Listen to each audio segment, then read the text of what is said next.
Hey folks, welcome back to Complicated Things. We have the EOS 2 kit here. I've been dying to get my hands on this since Rod over at Rotolight told me about it when they were developing it.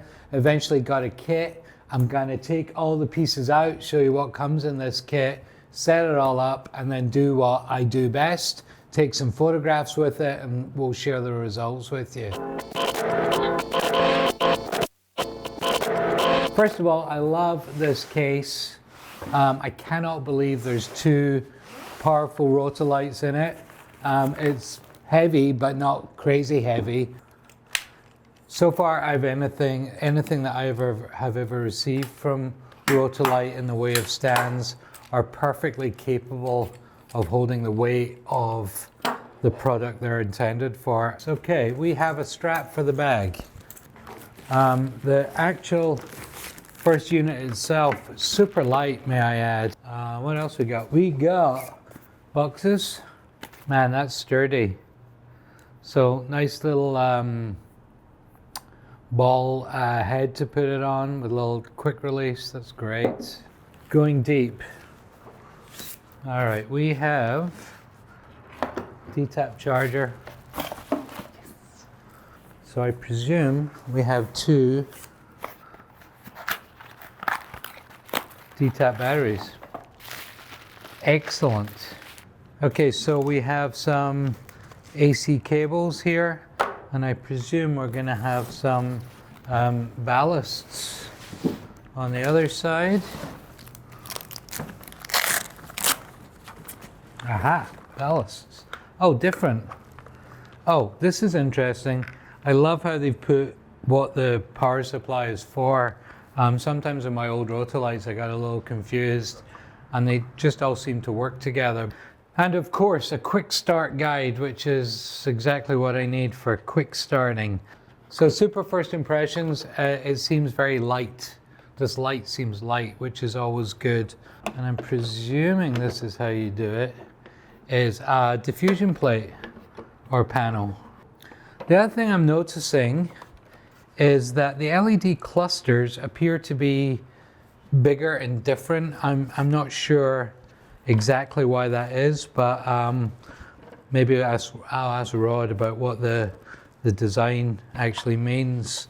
All my accessories from my old EOS fit perfectly on this, so obviously it's the same form factor.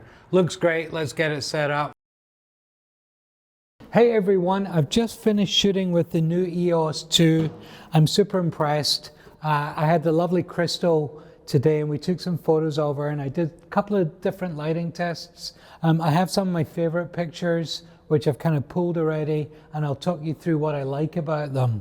First thing I did was a very simple 45-degree light. I used a grid and had the light about 45 degrees. And I really did this to see how the light fell on her face. But what I was super impressed with was the color. Color looks fantastic. We're in capture here. There's absolutely no adjustments. This is raw out the camera. And the color is just really beautiful and really accurate. I also love how the light falls off her face there.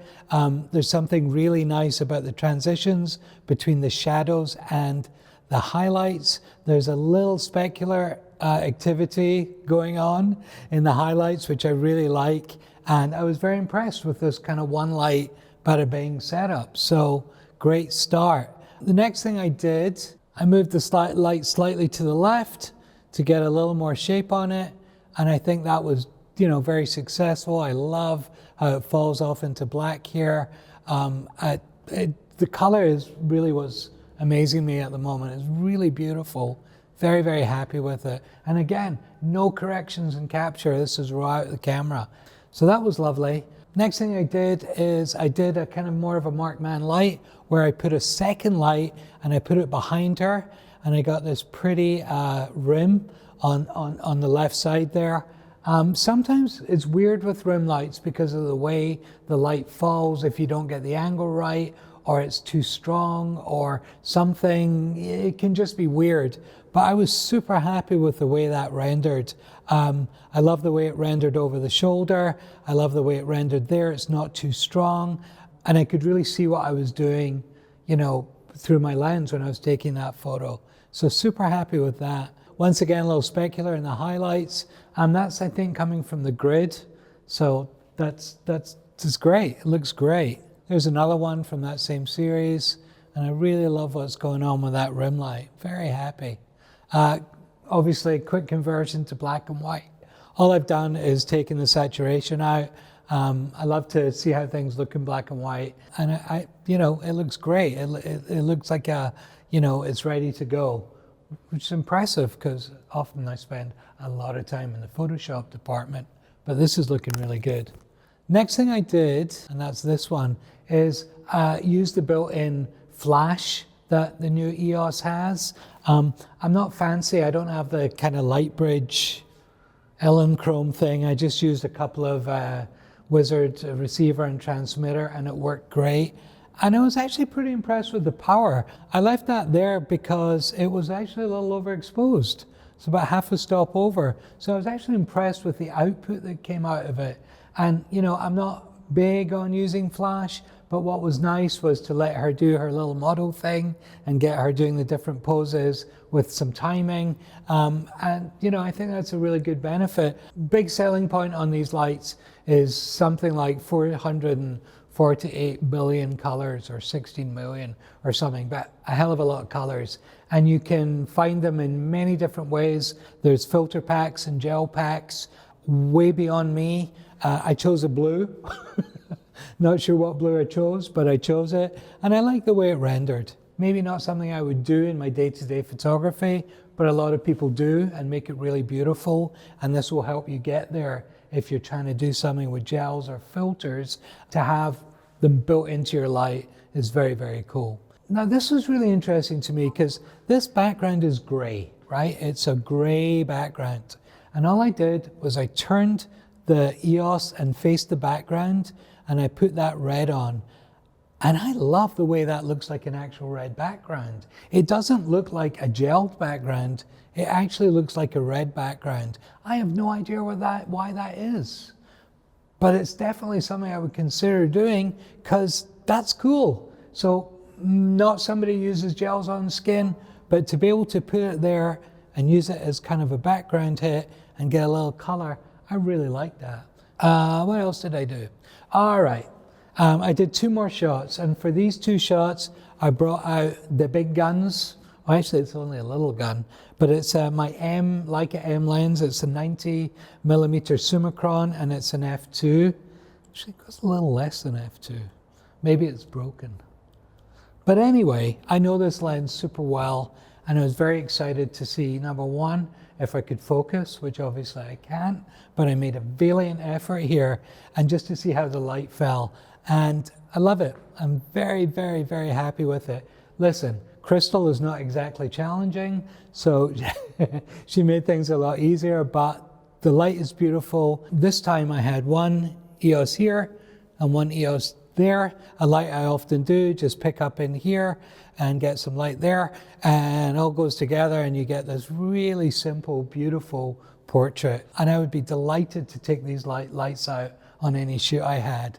Really love it. The last thing I did is a conversion to black and white, and I really love this picture, even though it's not really about the light, because all I did was bounce the light into a white card and just use the white card as the fill. So I don't know how much that's to do with the light, but I really like the picture. So in summary, folks, definite improvements from the EOS 1, and there's more power.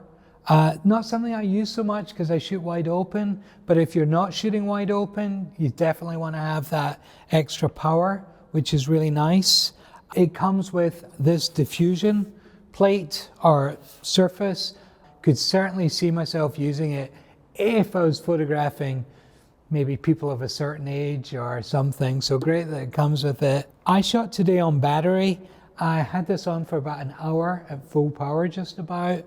I had loads of strobes firing, messing around, doing everything, and it lasted very nicely. I think at about 30% of battery left by the time I'd finished, which was great. New color panel here, which you can use sliders. It's super simple, super intuitive, and you can find everything you want very quickly. I'm not going to go into details of the functions because Rod did a video for Rotolight and it's much better than I could talk about, but it's great. Thank you so much to Rotolight for sending me this EOS 2 kit. I'm excited to use it in my commercial work and add them to my Rotolight collection. Please hit the like and subscribe thing. Any comments, let us know what you'd like us to talk about. And we will see you next time at Complicated Things. Bye.